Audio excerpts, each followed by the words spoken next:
Hey tea heads, this is Don from Mayleaf. This is an exciting one for me. This one, I'm getting butterflies in my stomach with this one because this is our final spring 2020 raw Gushu PuErh release. Yes, I'm speaking to you from January 2021. And yes, for all of you raising your eyebrows over there in the back, I know that this is unusual, but we did it last year with Calamansi Sweeper. Let me tell you the story behind this tea so that you understand my thinking about releasing it later than normal. Right, this tea arrived on my doorstep. It's a new producer, the G family, J-I, but I like to think of them as the OG, because when I first tasted this tea, or when I first sniffed this tea, I fell in love. The aroma coming off the mouth chart was just like dialed up to 11 and so complicated and so alluring and just like, it just made me want to buy it immediately. As you know, when we do our sourcing, we don't know anything about the details of the tea. We don't know the price, anything. We mix them all up and we put them in blank pouches so that I don't know anything about it. And when I first sniffed it, I was like, okay, definitely according to smell, want to buy, tasted it. Oh my gosh, it was a powerhouse. Very, very adult, very, very bold and just, as I said, bursting with aroma, but also really, really deep and heavy effect. And I was thinking, wow, okay, definitely purchase an extreme tea for sure. But, you know, I loved it. I absolutely loved it. Then I found out the price and the details about it.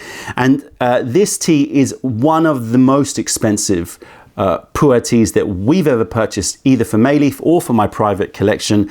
And what's interesting is it doesn't come from a traditionally like super famous, expensive area.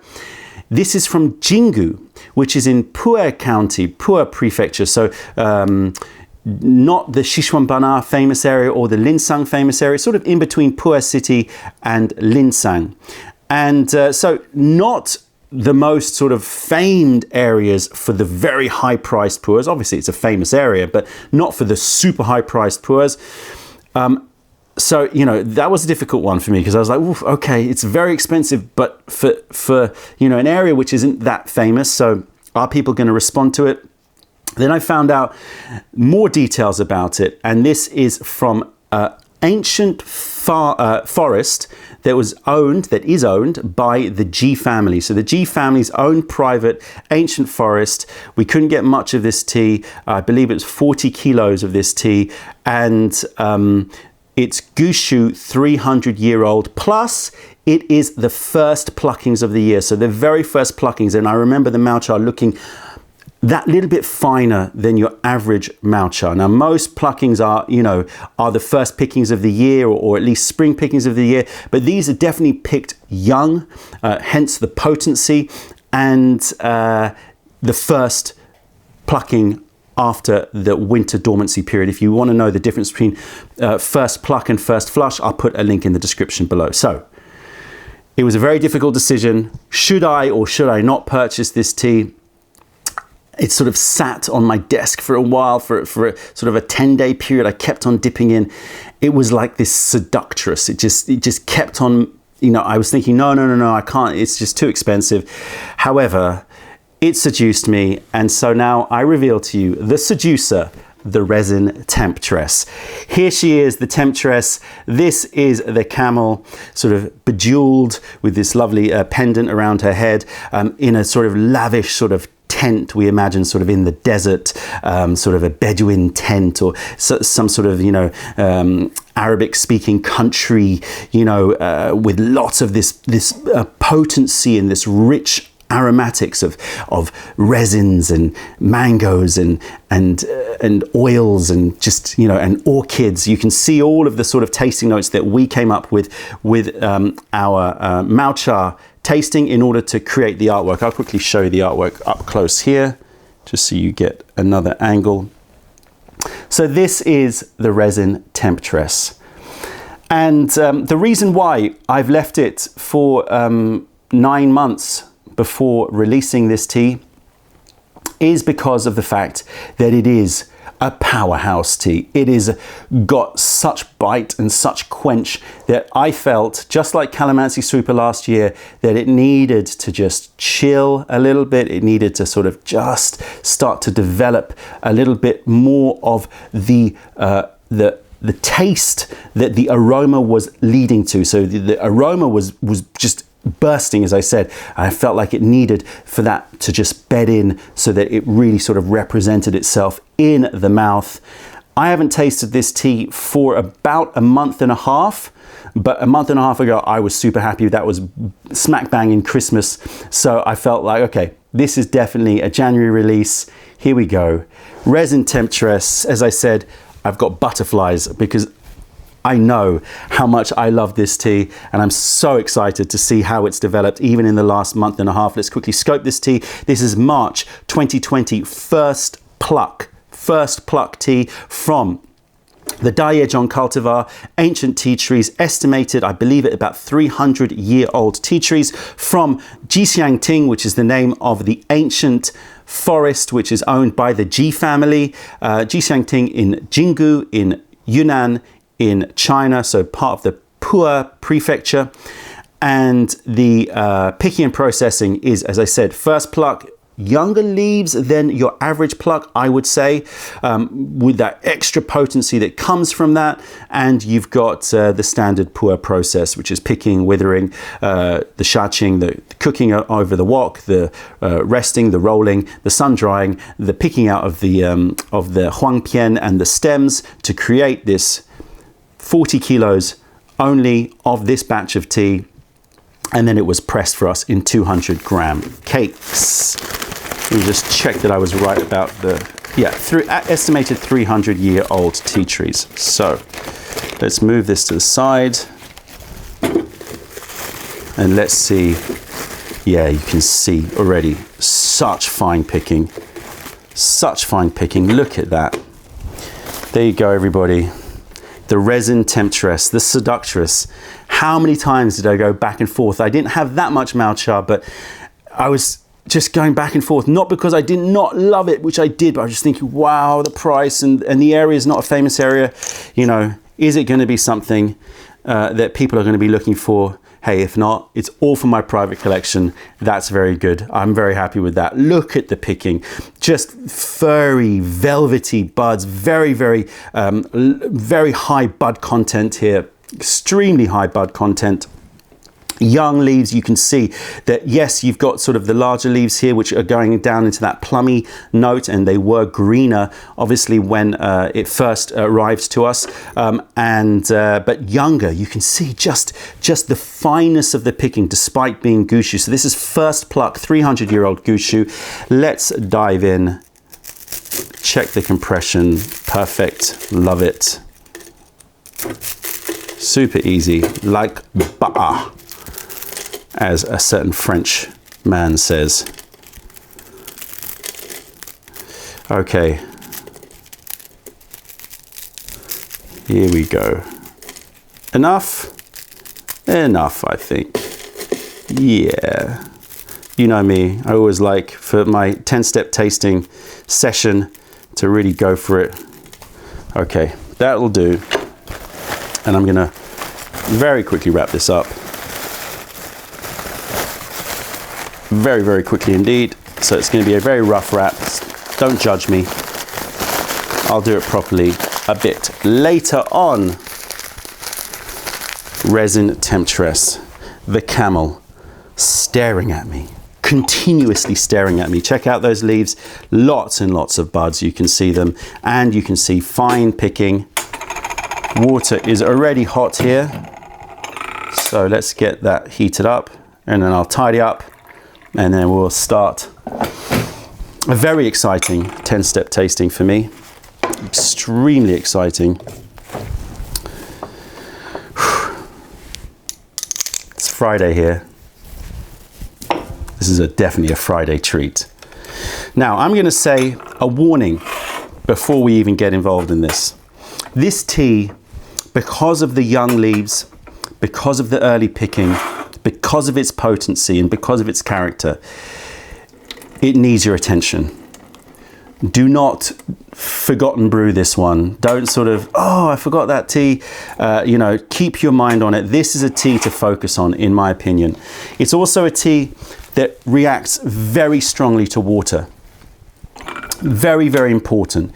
Get, you know, good water quality, get your kettle descaled. In other words, if you're gonna have a session with this tea, if you're gonna pick up this tea, which is an expensive pu'er, if you're gonna pick it up, then when you have a session, please, please, please, you know, just give it that extra bit of attention, okay? You know, get the kettle descaled, get the water right, make sure you focus on your brews. We're gonna be brewing short extractions here. This will give lots and lots of infusions. Okay, settle, calm. The first smell in a month and a half of Resin Temptress.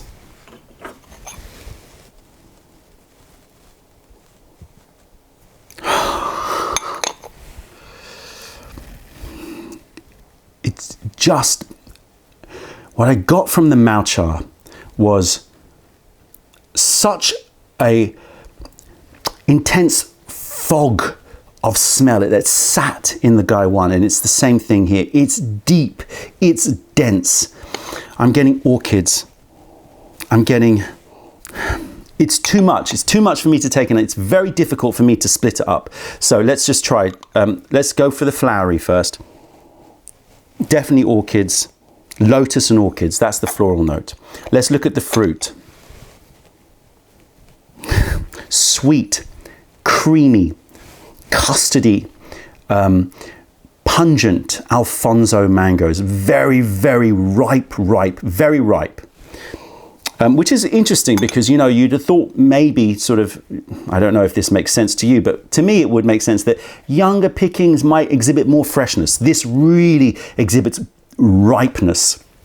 Very, very ripe. So I'm getting papaya, Alfonso mangoes, those sort of tropical, slightly creamy, very ripe fruits. Oh, I'm also picking up a very intense incense note, and I'm not quite sure which kind of incense, but a very sweet incense. You know, those resins, burning resins, very sweet resins. It's got a slight pininess in there. That's the only freshness that I would say is showing itself. A pine, maybe pine resin, but sweet incense. And then there's this creaminess, which we tried to show with this bowl here. This is a sort of like a cream pudding or a custard, and it has that real creaminess here. But it's deeper than that, and it's more adult than that. It's like you've taken a spice and you've infused it into the custard. Not a vanilla, more like a slightly in the, what is that? It's a very particular, it's quite bracing, it's quite bright, it's quite uplifting. I think it's saffron, like saffron. Yeah, saffron custard or a saffron cream. So it's got that adult something in it that just makes it really, really interesting. Incense is coming through, and as I said, Alfonso mango and papaya. So very happy. And as I said, I've been tasting this sort of every few months, every couple of months since it arrived. And I've noticed that the aromatic really has not shifted much from the original Moucha. It's pretty close. I can already see the gelatinous quality of just a very short infusion. So as I said, if you, oh, the smell coming off this, ooh, okay. If you get this tea, then make sure that, you know, you control those infusions, right? 95 degrees, 205 Fahrenheit water, and control them, because this tea will bite you if you forget about it, if you keep your if you take your eye off it. Okay, smell of the wet leaf.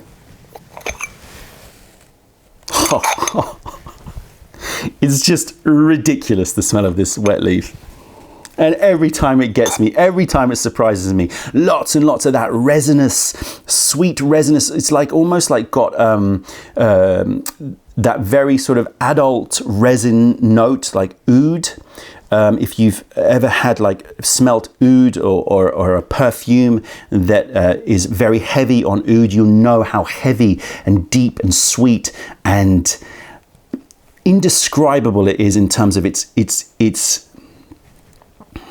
intensity and richness. But it has some brightness as well. The Alfonso mango is very much there, but I'm still picking up a little twang of like something a little bit berry-like. A lot of great raw pu'ers have a sort of gooseberry note, like a gooseberry fool, so sort of gooseberries and cream. That cream pudding is coming through still, but it's in a way become more childlike. The saffron has sort of dialed down a little bit, and now I'm getting more like a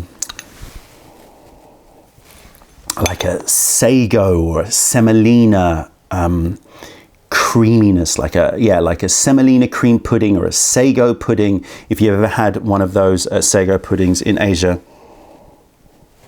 I guarantee you that if you have a session with this tea, you are going to want to spend the next 20 minutes just smelling those wet leaves before moving on. It is just remarkable. Oh, that creaminess. It's like, semolina, sago, it's still custardy. And as it cools, I am getting that saffron really, really coming through again, actually. So yeah, saffron is there. So all of these very rich, adult and expensive spices, Alfonso mangoes, saffrons, ouds, orchids, you know, this was meant to represent like a beautiful sort of decanter of perfume or oils, like some sort of for fragrancing either somebody or a room, like a really, really intense oil. This is the sort of herbal note. I think actually we did include saffron. This was a little vial of saffron, so the artwork still applies. Oh, sorry, little cat. Right, here we go. Now, focus on the brew. I'm tempted to taste this. I feel like it has the look of quite a thick consistency, despite the fact that it was mere seconds of infusion. Very light in taste, but thickness is already there. Body is already there. Smoothness is already there. And fragrance. But I'm not going to talk about, ooh, yeah, ooh, oh, you are a lucky cat. You are a lucky cat. Okay, ooh, and a little leaf. I'm going to save that one. Okay, so let's check the temperature. No, it's 80 degrees. We're going to pull that up, 95 degrees, and you might see me being a little bit more focused than I normally am when brewing. That's about the right amount of leaf. I'm quite happy to eyeball the leaf, but yeah, make sure you focus. And as I said, make sure that your water is right. I don't know what it is about certain teas react to scaled kettles much more than others. This tea reacts very, very strongly. So get your water right. Make this a special session. Make this one that you really focus more than any other. Okay, here we go. Brew time. The G family coming correct. First time we've used this producer. Bought out their entire batch of this, and it was not an easy decision, despite loving the tea. Okay.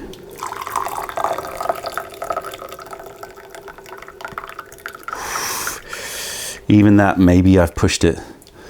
I'm so used to just sort of rambling and going. I think 15 seconds is probably right. I don't know what that was. It was probably a bit more. It looks potent already. Look at the color of that. Look at that. Look at the activity there. I'm gonna have to pull my phone out, aren't I? and try to show you the level of activity going on there. Hold on, let me get my phone. I think I can use this one. Torch. Oh, don't focus somewhere else, Don. This is risky. Okay, torch on. Yes. All right.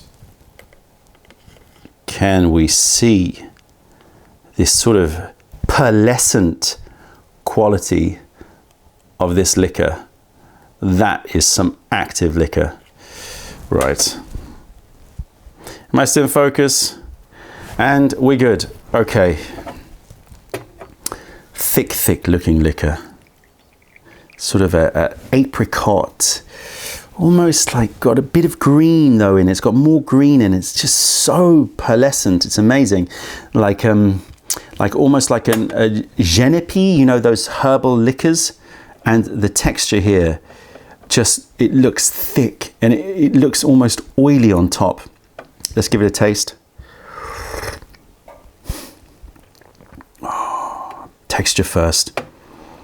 It is just oily and thick.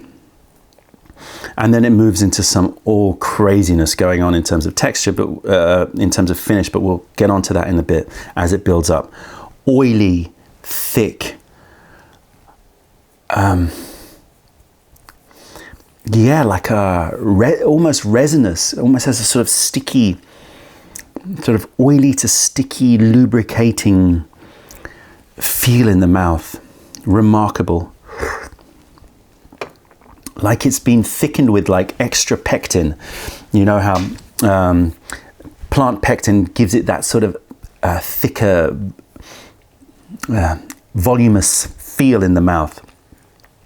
Texture alone is just, the mouthfeel is gorgeous.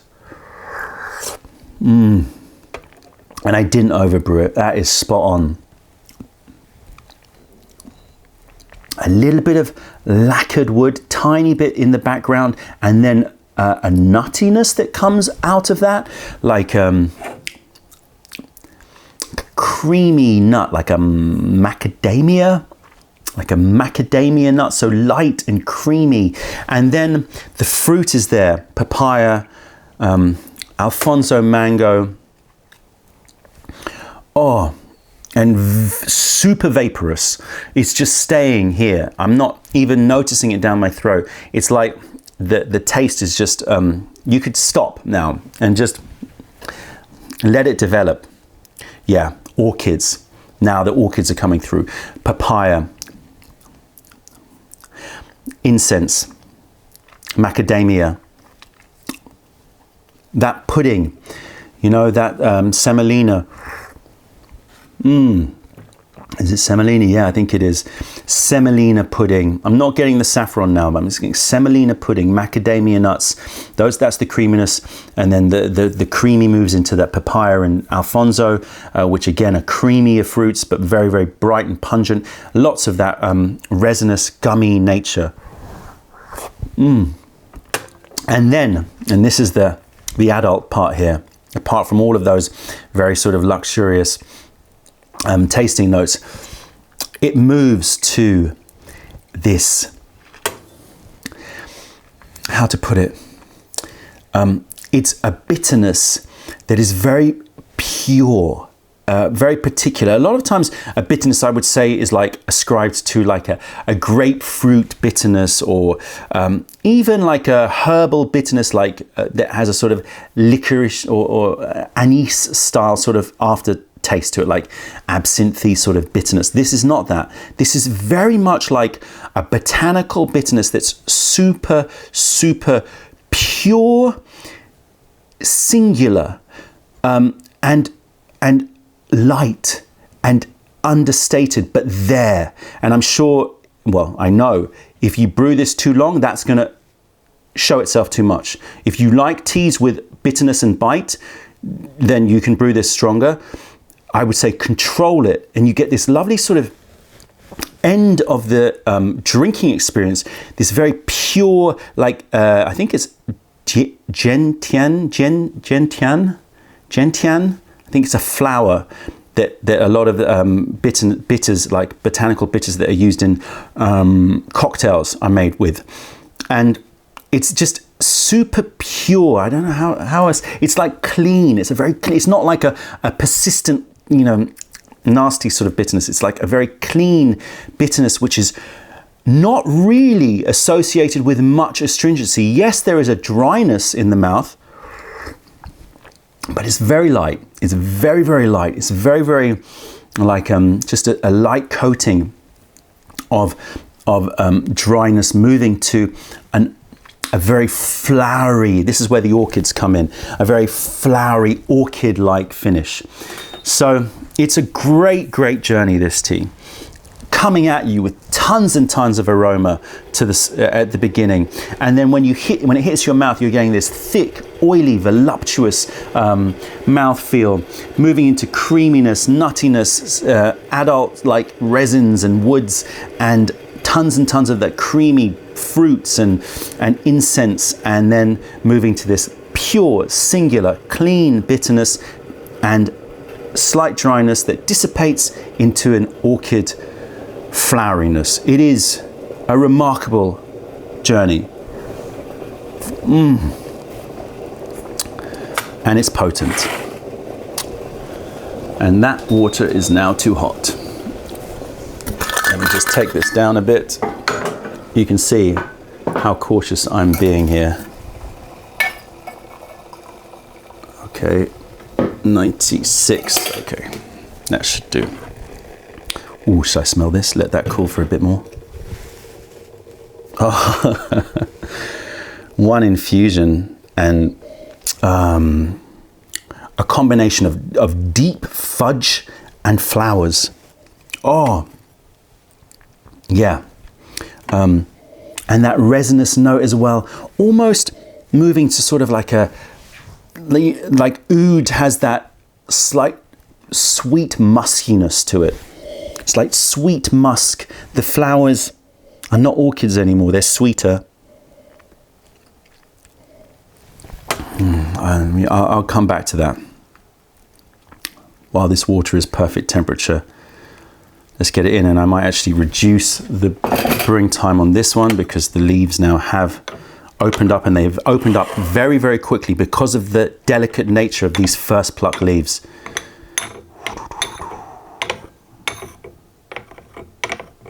Focus, sun. Again, look at that. It's a pretty short infusion, and it is just bursting with light. And now, as would be expected, the second infusion is going to be less of that sort of a pearlescent note. You start to see through it, but it's still just incredibly dense with activity. It is just thick suspension of the trichomes, the bud material. Okay, second infusion, always a winner. Oh yeah. Okay, more adult. I'm starting to pick up the surroundings here. You know, that resin temptress. You're walking in from the desert. You know, I'm picking up more mineral, more like you're picking up that sort of desert environment there. Not to say that it's dry, it has a sort of mineral structure and backbone, but on top of that is all of this incredible, you know, aroma, incredible fragrance. The same applies.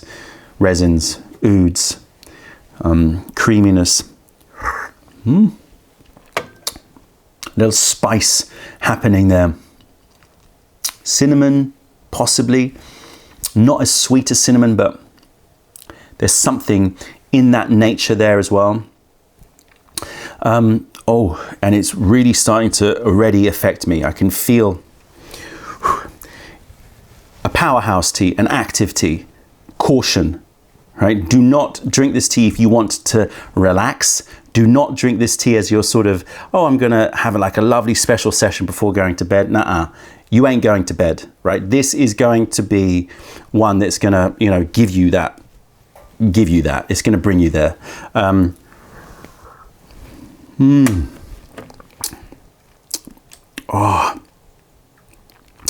that bitterness is just on point.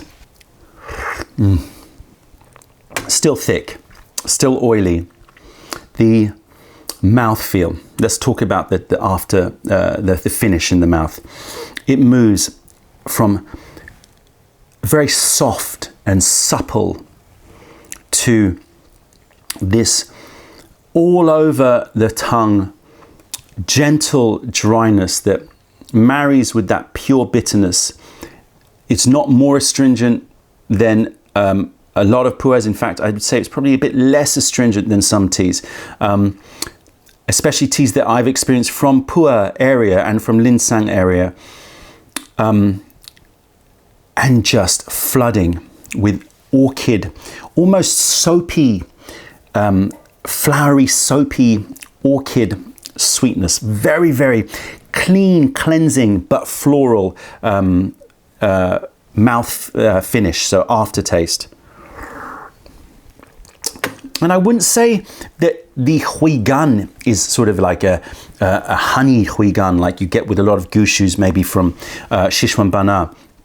But I don't miss that at all, because I get this very bracing brightness, and ooh, I can feel this energy, and I can feel it in my stomach as well. So I'm going to smell the empty Gong Dao Bei, and then I am going to cautiously go through a few infusions here, and we'll check out the body sensation. So let me see if I can get this flower, because that's what's sort of on my mind. Yeah, fudge, creaminess. The flower is not orchid. It might be those little flowers that that grow on trellises. What are they called? Wisteria? Sort of light, bright, sweet, flowery note, and still got that resinous sort of sweet oud note. Delicious and very, very different from a lot of the sort of empty Gong Dao Bei or empty cup smell from a lot of gushus, which tend to be much more sort of that forest honey note. Again, just a unique tea, and why I just kept on coming back to it. Right, I'm going to roll through infusions. I'll be right back, probably only in a couple of infusions, to let you know the body sensation. So this is the first time in all the videos that I've ever done where I'm giving you the body sensation after 3 infusions. This is infusion number 4. And the reason is because after this infusion, I do need to stop, because I've drunk 3, now going to be 4 infusions all in a row, and this is potent. It is a very potent tea. It has a real stomach energy, which for those of you who know me, that's always my telltale sign. It's like, I know this is going to be potent. It is warming, it is heating, but it is buzzy,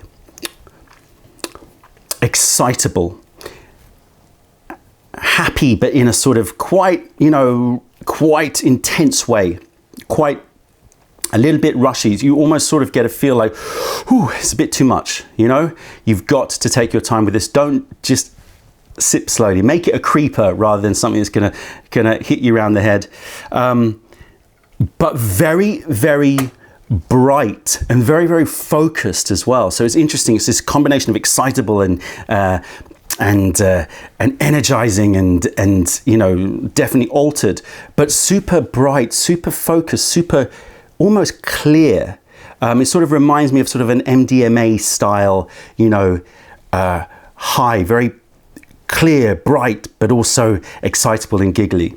Really, really, really potent, powerful, adult tea. Certainly my daughter's not gonna go anywhere near this tea. We always give like little drops of tea. This one is top shelf. And it has a sort of jasmine note or a floral note, which reminds me of Moonlight White, Yue Guangbai, and that tea comes from Jinggu as well. So there's something potentially around the terroir of this area,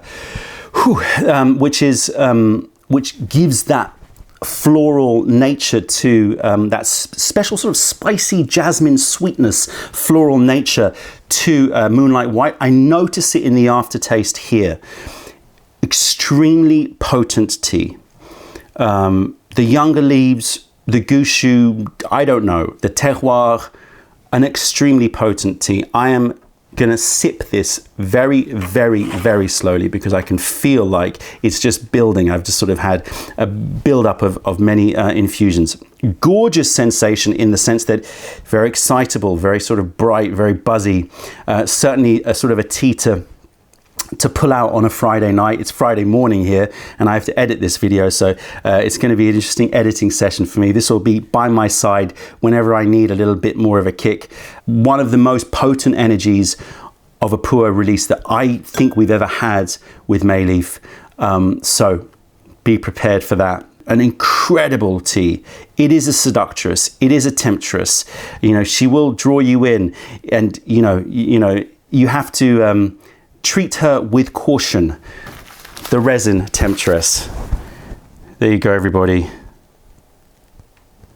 I am so interested to see your reactions out there for anyone picking it up. I hope that you enjoy it, and I hope that it gives you some pretty intense and inspiring sessions. That's it, tea heads. Check out our other videos, taste our teas wherever you are in the world by browsing mayleaf.com, and come visit us if you're ever in London. Other than that, I am a completely plastered Don from Mayleaf. Thank you for being a part of the revelation of true tea. Stay away from those tea bags. Keep drinking the sublime stuff and spread the word, because nobody deserves bad tea. Bye.